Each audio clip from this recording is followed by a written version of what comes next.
soto lemba bo soto na façon moko impossible mais nini ezosanga mpona yo ndeko na ngai Jacqueline Ngobila Mbaka o suspendre babourgmestre baza ba incompétent nini ezangaka c'est par là que bango ko musala te automatiquement tozomona ke gouverneur ko musala te toujours ko attaquer yo chef c'est puisque tout le monde ke ba racine na yo misala balonga ezate lemba bo soto leki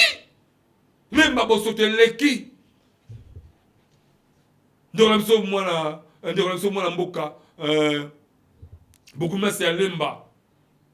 Jean Sakata nini est-ce que aux autres travaillent en collaboration avec le chef de rite le chef de quartier tu vas en collaboration avec eux on découvrir yo moko maintenant qu'est-ce qui se passe ou peut-être le chef de quartier ba na bango yo le chef de rite ba na bango yo c'est parce qu'ils ont demandé ba rendez-vous peut-être au travail de ba ici ma kana ngote le chef de rite le chef de quartier bango ne bazali socle ya commune mwana mboka Jean Sakata Jean Asaka nini lemba bo soto batina lemba kutu na parlons pas makala bandeko ba bengi ba lembi et d'ailleurs prochainement on va émission direct on va fumula téléphone comme ça moi la mboka Jacqueline Ngobila Mbaka ndeko zola ndanga wana o bana yo moko yoka sikoyo nini